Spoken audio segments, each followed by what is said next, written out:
O ano passou, novembro chegou e já tem árvores de Natal, pisca-pisca, tudo aí anunciando que em breve nós já estaremos vivenciando o momento de mais um ano novo.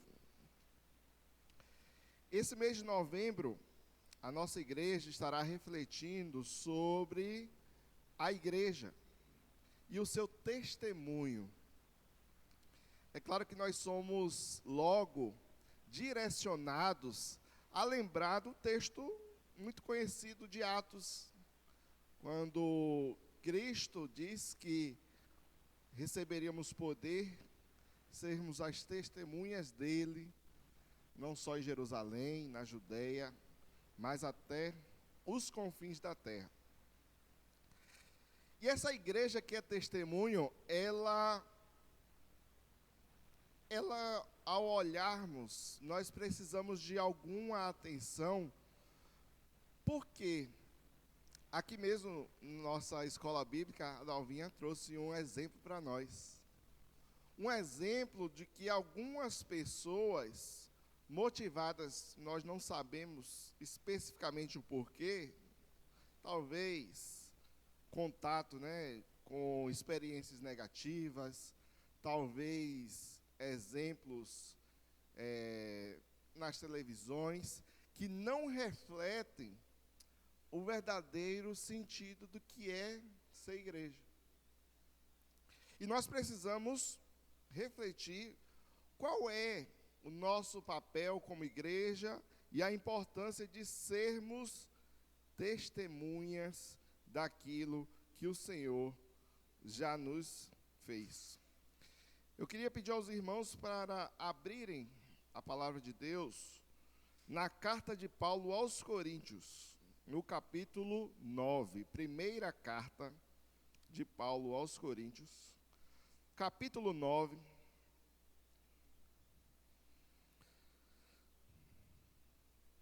versículo 16. 1 Coríntios, no capítulo 9, versículo 16. Amém? Versículo 16 diz assim: se anuncio o evangelho, não tenho do que me gloriar, pois sobre mim pesa essa obrigação. Porque ai de mim se não pregar o evangelho. Amém, meus irmãos? Só esse texto por enquanto, mas nós vamos ter algumas outras leituras ao longo dessa noite. E nós precisamos pensar que Coríntio, essa carta aos Coríntios, ela também reflete esse cenário de igreja. Obrigado, meu irmão.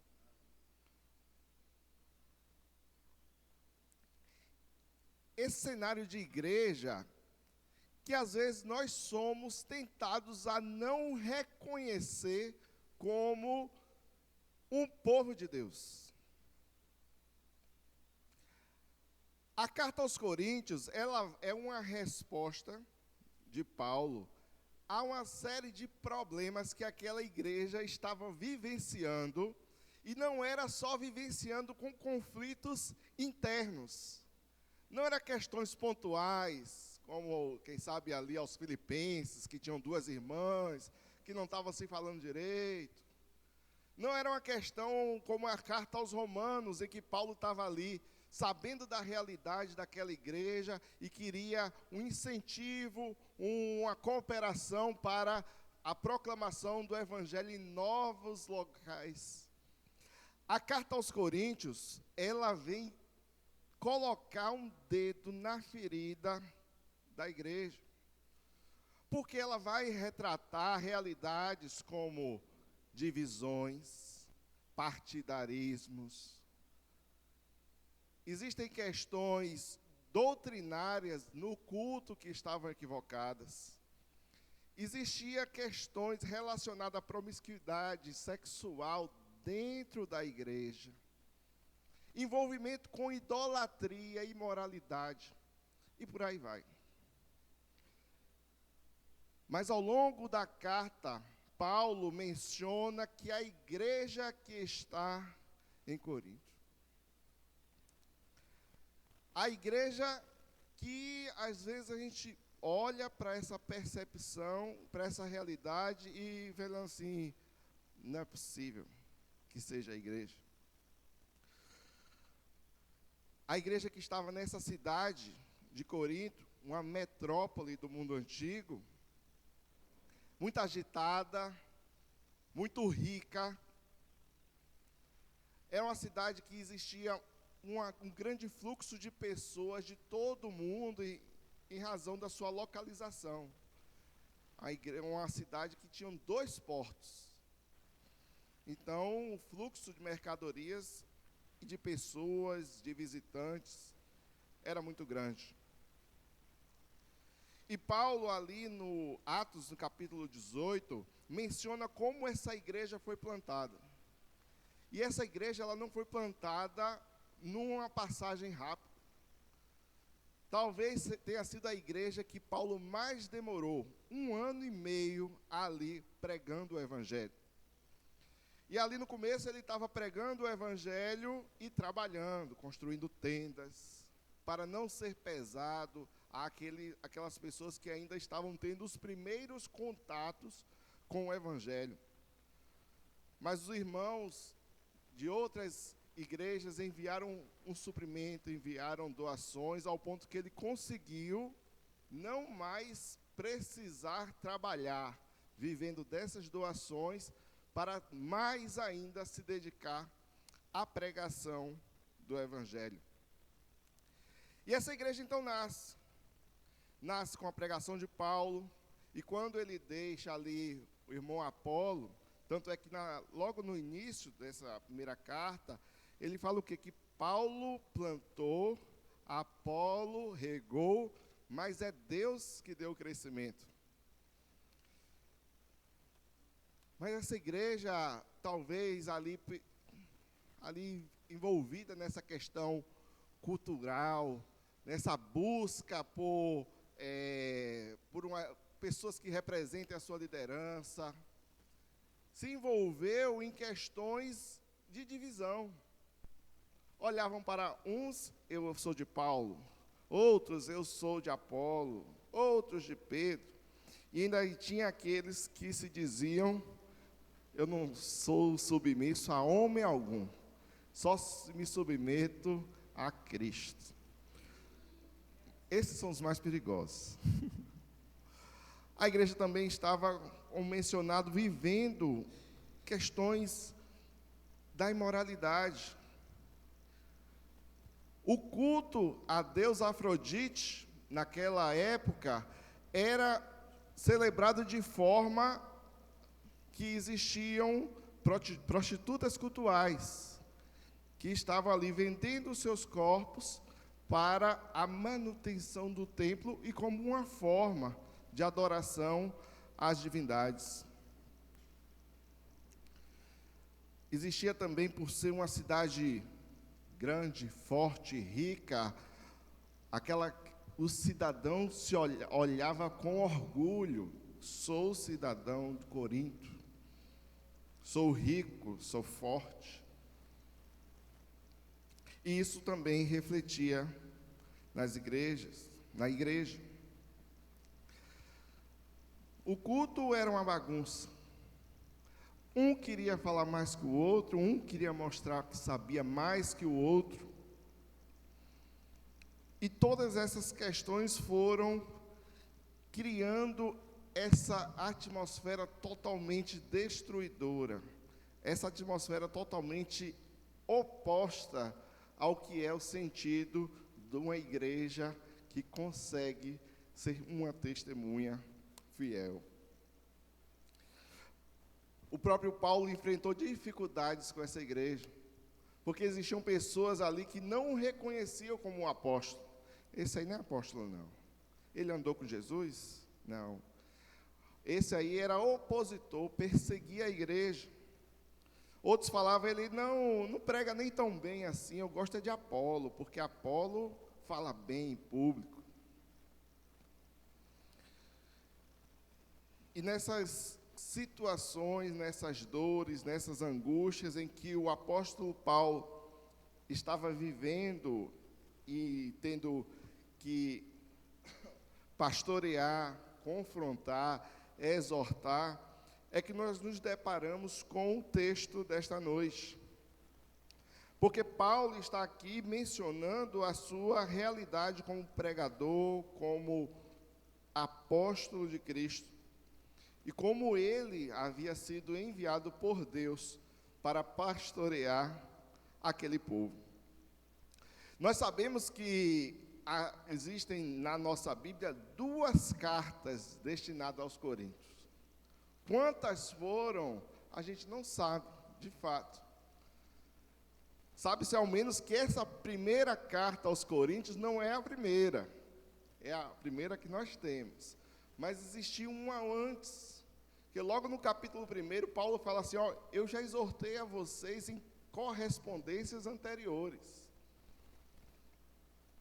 Nós sabemos também que após essa existia uma outra carta, que foi uma carta dura, difícil, para ver se aquela igreja se entrava no prumo, chamado a Severa. E nós temos a nossa segunda carta, que provavelmente era a 4ª carta, mas pela vontade de Deus, inspiração do Espírito Santo, essas 2 são aquelas que nós temos como hoje, como inspiradas por Deus e como base, né, para a nossa vida e a nossa prática. Nós então chegamos a essa realidade em que Paulo está ali falando sobre o anúncio do Evangelho. No versículo 16, ele vai falar sobre uma questão pessoal. E a partir da parte final desse versículo 16, ele fala assim, porque ai de mim se não pregar o Evangelho. Nós precisamos olhar com atenção o que essa palavrinha tão pequena tem a dizer para nós. Ai de mim. A Bíblia, ela é repleta de ai. E às vezes até no nosso dia a dia, nós usamos muito essa expressão, ai. Quem sabe dizendo, quem nunca ouviu, né? Ai de você se não chegar aqui tal hora. Ai de você se não fizer tal coisa. Ou então até como uma ameaça. Ai, ai. Ai do Vitória se enfrentar o Flamengo. Oh. Esse ai, meus irmãos, ele, tanto no contexto atual que nós temos, como na Bíblia, ele traz essa realidade de espanto, de apreensão, de surpresa. Quem nunca vai se lembrar de quando Isaías, diante da manifestação sobrenatural de Deus para ele, capítulo 6, que diz o quê? Ai de mim, porque vi o Senhor. Jeremias, de igual forma, ele fala assim, ai de mim, porque a minha alma desmaia. Isaías também fala que ai daqueles que chamam o mal de bem. Nós percebemos então que esse ai, na origem, não é um simples lamento, não é um simples temor, não é um aperto de dedo, é um temor, é um assombro que cai sobre aqueles que estavam diante da manifestação e da revelação de Deus. Nós podemos também abrir a Bíblia no Evangelho de Mateus, no capítulo 23. Mateus 23, versículo 13, que diz assim, ai de vós, escribas e fariseus, hipócritas, porque fechais o reino dos céus diante dos homens, pois vós não entrais, nem deixais entrar os que estão entrando. Ai de vós, os escribas e fariseus, hipócritas, porque devorais as casas das viúvas, e para justificar, fazei longas orações. Por isso, sofrereis juízo muito mais severo. Ai de vós, escribas e fariseus, hipócritas, porque rodeais o mar e a terra para fazer um prosélito, e uma vez feita, tornais filhos do inferno 2 vezes mais do que vós. Ai de vós, guias de cegos, que dizeis: quem jurar pelo santuário, isso é nada, mas se alguém jurar pelo ouro do santuário, fica obrigado pelo que jurou. Nós temos então Jesus, nosso mestre, dizendo sentenças, anunciando com essa expressão de temor, de assombro. Nós também temos no capítulo 18 do próprio Mateus 18, versículo 7, mais uma vez, Cristo falando mais um ai do mundo por causa dos escândalos, porque é inevitável que venham escândalos, mas ai do homem pelo qual vem o escândalo. Então nós temos os profetas diante de uma realidade, manifestação de Deus, um temor, um assombro, e eles se colocam na sua condição e dizem: ai de mim. Nós temos também o próprio Cristo olhando para a realidade de pessoas que estavam difamando aquilo que era a palavra de Deus, orientando as pessoas para se perderem, e ele, uma forma de ameaça, também diz: ai de vós.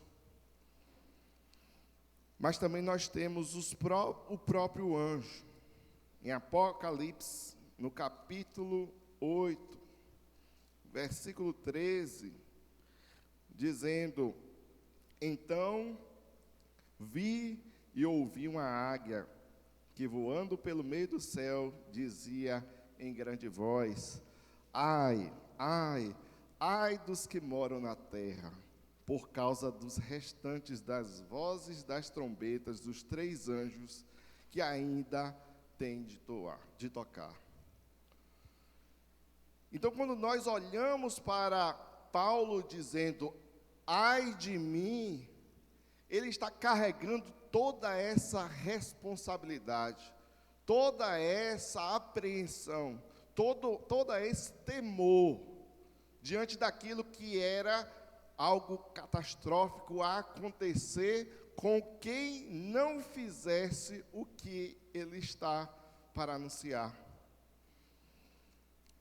Nós também precisamos ter esse senso, essa certeza de que ai de mim se eu não pregar o Evangelho. E esse Evangelho, meus irmãos, nada mais é do que a boa notícia, as boas novas do reino de Deus. Aquilo que Deus criou de forma boa. No entanto, por conta do pecado, por conta da oposição do homem àquilo que é a vontade de Deus, e houve a rebelião. Um ato, e decorrência disso outros atos que são contrários à vontade do nosso Deus. Mas o Evangelho não vai até aí. Não é só uma questão de criação, não é só uma questão de queda e distanciamento. Há uma boa notícia. Assim como a origem da palavra refletia o quê? A expansão dos reinos, do império. Quando novas terras eram conquistadas, os mensageiros voltavam dizendo: nós temos uma boa notícia, nós temos o Evangelho, o reino está se expandindo. Paulo, então, ele pega essa mesma palavra e vai dizer assim: o reino de Deus está se expandindo, nós temos uma boa notícia. Aquilo que era desentendimento, aquilo que era inimizade entre Deus e os homens, cessou. Cristo é a nossa restauração plena com Ele. Essa é a boa notícia. E não é só uma restauração, não é só um processo de redenção, há algo ainda para acontecer e nos fazer estarmos para sempre plenamente com Ele. Então, o evangelho que Paulo anuncia é essa boa notícia em que Cristo está no centro. Cristo é o personagem principal, fazendo a conexão com o homem perdido, com um Deus que é santo. Aquilo que era impossível aos homens, Deus fez possível em Cristo por cada um de nós, e isso precisa nos encher de alegria, isso precisa nos encher de paz, de gratidão, de honra e de louvor a Cristo, o nosso Senhor. O Evangelho também é redentivo, porque ele nos tira a nossa condição de perdidos. Se Deus é por nós, quem será contra nós? Isso aí é ótimo, né, de ouvir. Mas se Deus é contra o homem, quem será pelo homem? Essa era a nossa condição. Inimigos de Deus, distantes de fazer a vontade dEle. Mas Ele nos redimiu. Nos rendeu. Precisamos nos render, de fato. Mas Ele nos redimiu, nos salvou e opera em nossos corações a santificação para estarmos plenamente com Ele. O Evangelho ele não é só cristocêntrico, o Evangelho ele não é só redentivo, mas ele é transformador. Ele não nos deixa como nós éramos. Ele não fez só a conexão e agora nós temos acesso ao Pai. Ele transforma, Ele lava as nossas vidas, Ele nos molda para estarmos na presença de Deus, justificados. Ele muda o nosso destino, Ele muda o nosso presente. Ele é algo maravilhoso e transformador em nossas vidas. Mas o Evangelho também, meus irmãos, ele é missional. Ele é missional porque agora eu não vou ficar só com o Evangelho para mim.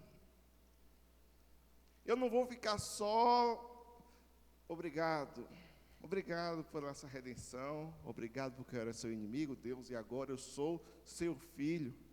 Mas ele é missional porque nós compartilhamos a todos à nossa volta essa boa notícia.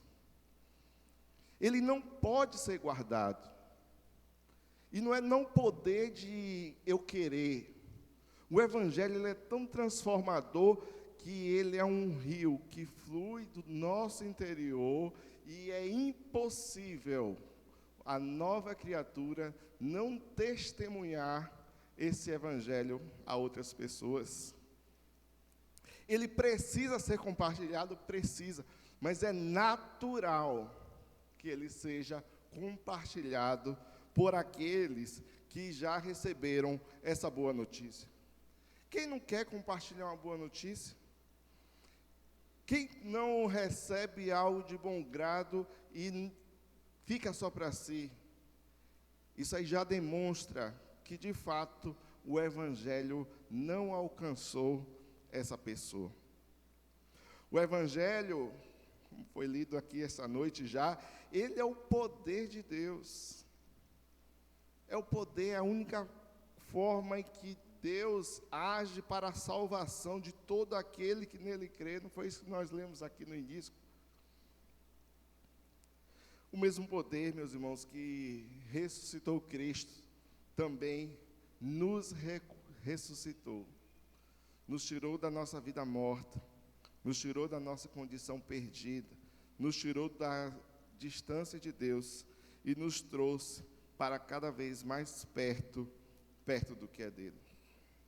Então nós temos então a realidade de que Paulo está anunciando uma preocupação, uma tensão que ele tem por alguma coisa. E é pelo quê? Por compartilhar esse evangelho. Mas aí o versículo 16 diz assim, 1 Coríntios, capítulo 9, versículo 16, diz: ai de mim se não pregar o evangelho. E aí, às vezes, a gente pode ser tentado a falar o quê? Ai de Paulo mesmo, se não compartilhar o evangelho. Ai do pastor mesmo, se ele não compartilhar o evangelho. Ai dos presbíteros que não compartilham o evangelho. Mas esse ai, meus irmãos, é o nosso ai. Precisa ser o meu ai. Ai de mim, se eu não pregar esse evangelho. Todos nós, meus irmãos, nós temos um púlpito a pregar. Talvez você não seja chamado a compartilhar aqui com o microfone na frente, ou então publicamente na rua, mas todos nós temos aqueles a quem destinar as boas novas do evangelho. Nós precisamos, então, perceber que esse conceito de pregar não é só pegar um microfone ou publicamente sair anunciando de maneira audível o evangelho. Mas o pregar, meus irmãos, vem assim, no sentido de proclamar, no sentido de tornar público, de ecoar uma mensagem. E aí talvez faça mais sentido para a gente, que o pregar não é só o pregar no domingo à noite, na quarta-feira, nos cultos, mas é no tempo que nós temos o contato com o nosso vizinho, com o nosso amigo, com o nosso colega de trabalho, na nossa faculdade, onde Deus estabelece o nosso púlpito. E às vezes vamos precisar, de maneira mais incisiva, de maneira mais direta, falar sobre textos bíblicos, anunciando aquilo que confronta a condição de pecador das pessoas, mas muitas vezes também a mensagem ela vai ser pregada dia após dia, testemunho a testemunho. Talvez, como nós nos posicionemos na internet, utilizando o nosso Instagram, WhatsApp, para comunicar uma mensagem de paz, talvez, no momento de traição, de dor, é como nós vamos manifestar, perdoando aqueles que nos fazem mal. Talvez com um familiar que ainda não se rendeu a Cristo, e nós ali insistentemente manifestando paz, perdão, companheirismo, oração. Talvez na forma em que nós cuidamos daqueles que estão à nossa volta, sofrendo com dores, testemunhando o amor de Cristo. Talvez também seja com o nosso cuidado diário, com os nossas esposas, nossos esposos, nossos filhos, semeando dia após dia a boa semente do Evangelho. E o Evangelho, meus irmãos, ele é tão maravilhoso, que ele não é só essa boa notícia para aqueles que estão sem conhecimento pleno de Deus. Se engana quem pensa que o Evangelho é para os perdidos somente. Paulo, escrevendo aos Romanos, no capítulo 1, versículo quanto, meu pai? Paulo, Romanos, capítulo 1, versículo 14, diz assim: pois sou devedor, tanto a gregos quanto a bárbaros, tanto a sábios como ignorantes, Por isso, quanto está em mim, estou pronto a anunciar o evangelho também a vós outros em Roma. Calma, peraí. Paulo está dizendo que vai anunciar o evangelho em Roma a quem? A vós outros, aos irmãos.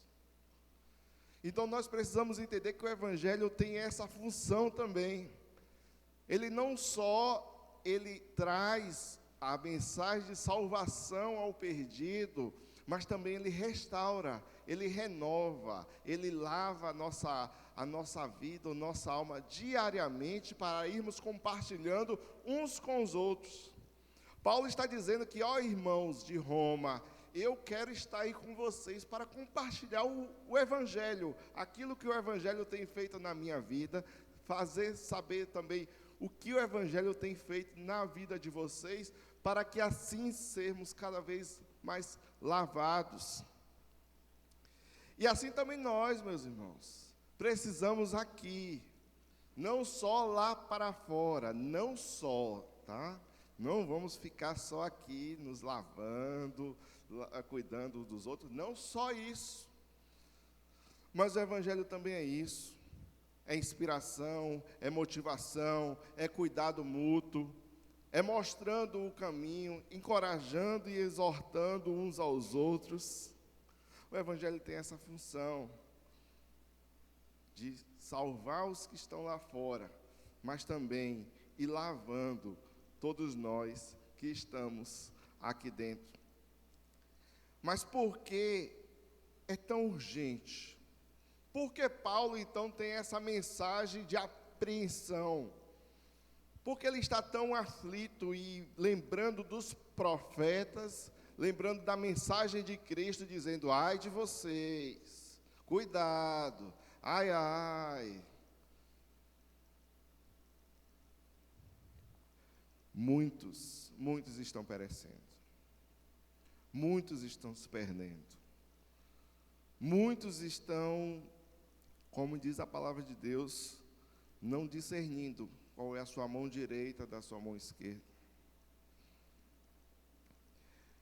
E não tem uma faixa etária específica. Não só jovens, não só adultos, adolescentes. Muitos estão se perdendo por não saberem, não terem acesso à boa notícia do Evangelho. E aí nós podemos pensar, sim, existem muitas pessoas se perdendo pelo mundo. Oro para que elas sejam alcançadas pelo Evangelho. Mas existem muitas pessoas, meus irmãos, que só serão alcançadas pelo Evangelho através da minha e da sua vida. A única pessoa que poderá anunciar o Evangelho pode ser você. Talvez essa pessoa de si mesma nunca venha para um encontro como esse. Aproveite um momento de oração no lar, ouvir uma canção que fala de Deus, ler um texto da Bíblia, mas através da minha e da sua vida, nós cremos que as pessoas, elas poderão e serão alcançadas pelo Evangelho. Precisamos então, como profeta Jeremias, capítulo 20, em detrimento de qualquer situação, dificuldade, Jeremias, capítulo 20,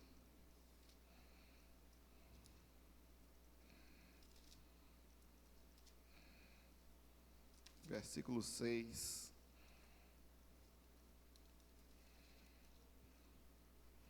que diz assim,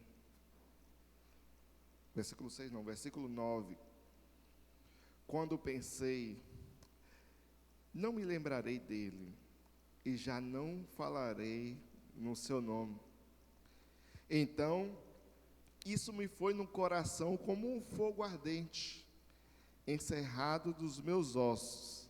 Já desfaleço de sofrer e não posso mais.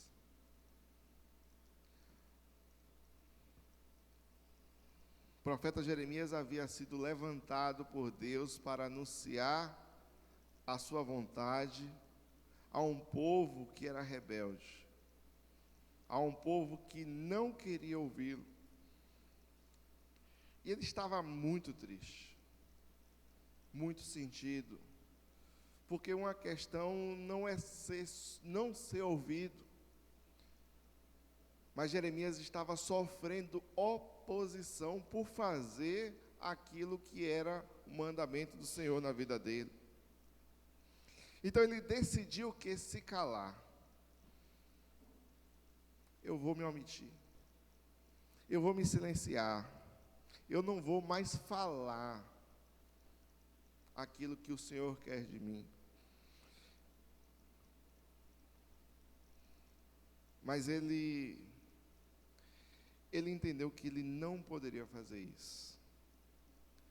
Ele fala que dentro dele era um fogo ardendo para o chamando a continuar a anunciar, a proclamar a vontade do Senhor.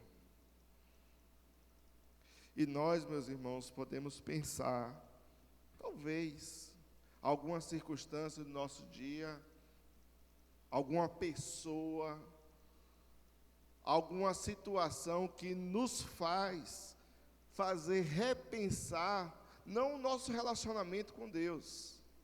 Com Deus eu estou muito bem resolvido, eu sou cristão, sou salvo. Mas eu não vou mais me expor relacionado ao Evangelho. Que assim, meus irmãos, como foi com Jeremias, sejamos cada um de nós. Que esse fogo continue a arder, nos mobilizar, nos incomodar. E dentro de nós a gente dizer, ai de mim, se eu não proclamar o Evangelho. Ai de mim, se as pessoas passarem por mim e não terem uma mensagem de esperança e de salvação eterna. Ai de mim, se eu me calar perante as dores, as dificuldades, os lamentos desse mundo.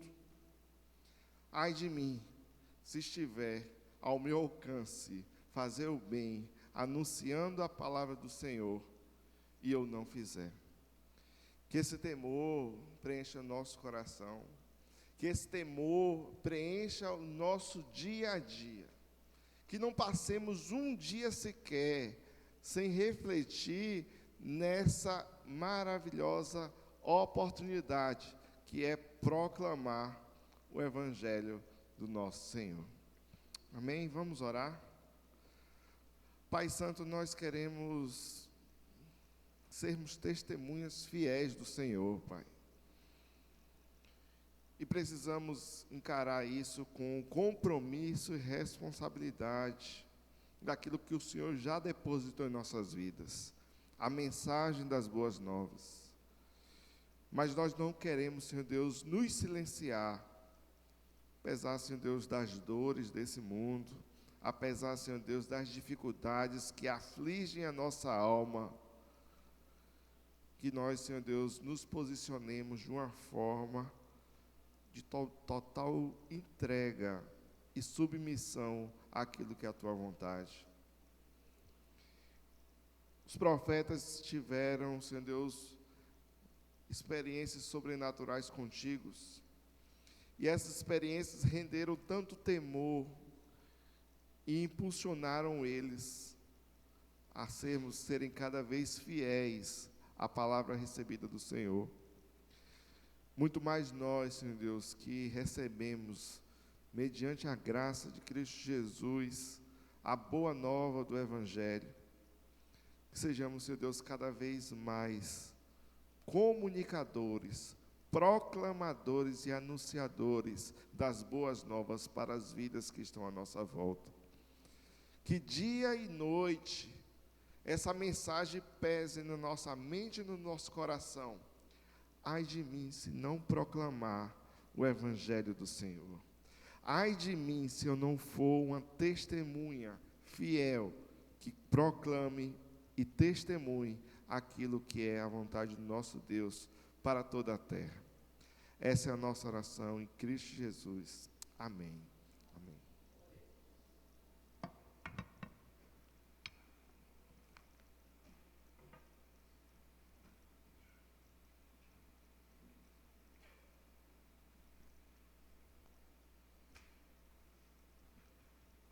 Amém. Bem, já estamos encerrando, mas antes eu gostaria de